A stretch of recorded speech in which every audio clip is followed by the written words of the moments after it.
क्या खुलकर एक होम बेकर कब हंसती है आपको पता है? चलिए दिखाती हूँ।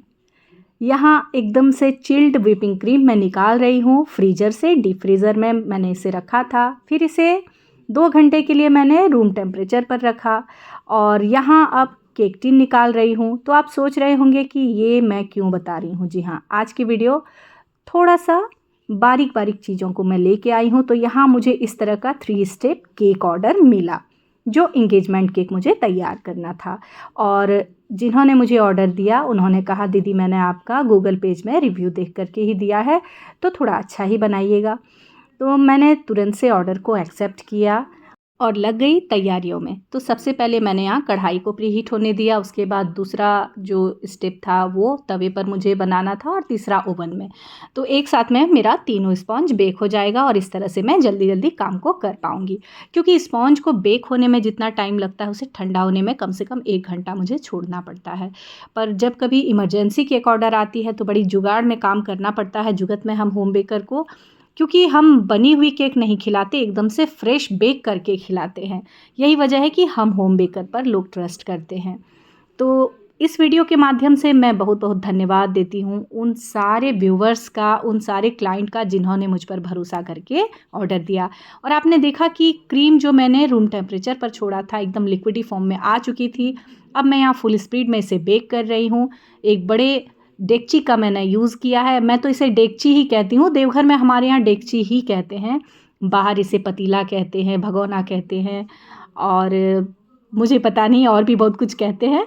पर यहाँ इसी में हमें क्रीम बीट करना है। याद रखिए दोस्तों, अगर आप भी होम बेकर हैं तो कभी भी एल्युमिनियम के बर्तन में क्रीम बीट ना करें, आपकी क्रीम ख़राब हो जाएगी। अब जो मैंने क्रीम बीट करके रखा था उसे 2 भाग में डिवाइड किया और एक भाग को मुझे डच क्रीम बनाना है। तो डच क्रीम क्या होता है?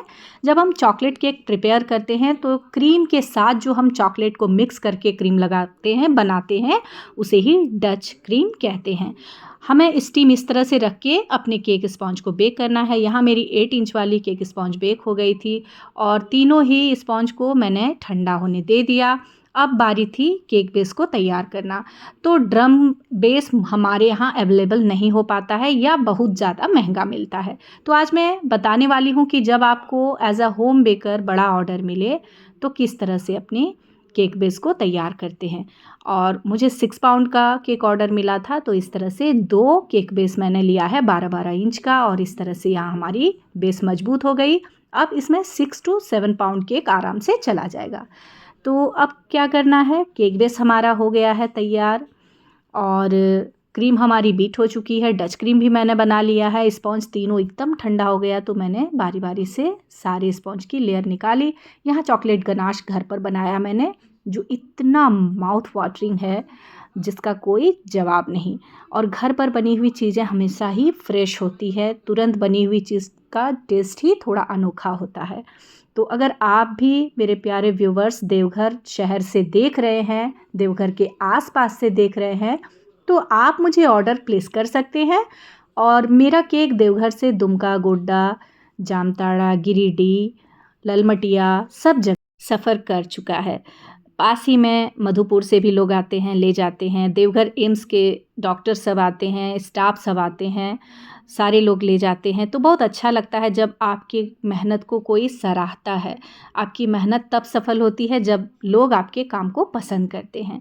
तो यहाँ डच क्रीम के साथ मैंने फीलिंग लगा के ढेर सारे चोको चिप्स और चॉकलेट गनाश के साथ अपनी हर केक को क्रम कोटिंग करके फ्रीज कर दिया था। पूरी रात ये फ्रिज में रहा। ये पूरी रात फ्रिज में अगर रह जाता है तो सेट अच्छी तरह से हो जाता है। फिर आप कितनी ही दूरी क्यों न तय करें, आपका केक बिगड़ेगा नहीं। और केक आपका स्टेबल रहे, इसके लिए हम क्या करते हैं ये भी यहाँ मैं बताने वाली हूँ। केक स्टैकिंग का सबसे अच्छा तरीका होता है, आप एक स्ट्रॉ इस तरह से डालिए, पैलेट नाइफ को गीला कीजिए, उसके बाद केक स्टैकिंग में आपको कहीं कोई दिक्कत नहीं आएगी। आपने देखा दोस्तों कितनी आसानी से एक केक के ऊपर दूसरा केक मेरा रखा गया। अब तीसरे केक की बारी है, तीसरे स्टेप की, तो उसे भी मैंने इसी प्रोसेस से फॉलो करते हुए यहाँ रख लिया और बड़ी आसानी से ये वाला काम हमारा केक स्टैकिंग का काम भी हो गया ख़त्म। अब बारी है बॉर्डर डिज़ाइन देने का। तो जैसा मुझे पिक सेंड किया गया था वो भी मैं आपको स्क्रीन पर शो करूँगी। मैंने एग्जैक्टली वैसा ही बना करके दिया, कस्टमर काफ़ी खुश हो गए और यहाँ इस तरह से आज की 3 स्टेप 6 पाउंड चॉकलेट केक को, एंगेजमेंट केक को मैंने तैयार किया है। इस केक के ऊपर अब जानी है गोल्डन ड्रिपिंग और वाइट छोटे बड़े साइज़ वाला पर्ल। तो यहाँ मैंने पर्ल को भी इस तरह से स्प्रिंकल कर लिया। आप अपनी सुविधानुसार अपने तरीके से इस काम को कर सकते हैं। मुझे इसी तरह काम करना आता है तो मैं आपको वही बता रही हूँ। और अब बारी है गोल्डन ड्रिपिंग का। और इतना खूबसूरत आज का ये केक तैयार हुआ। अगर आप भी होम बेकर हैं या घर पर केक बनाते हैं तो मुझे ज़रूर कमेंट करें दोस्तों कि इस केक की प्राइस आप क्या लेते, और आपके एरिया में इस केक का प्राइस कितना होना चाहिए। 6 पाउंड चॉकलेट डच क्रीम वाली केक है तो उस हिसाब से इसका प्राइस क्या होना चाहिए। यहाँ कुछ नॉन एडिबल फ्लावर मैंने सेट कर लिया टूथपिक के सहारे, और अब कुछ गोल्डन बॉल का भी मैं यूज़ करने वाली हूँ।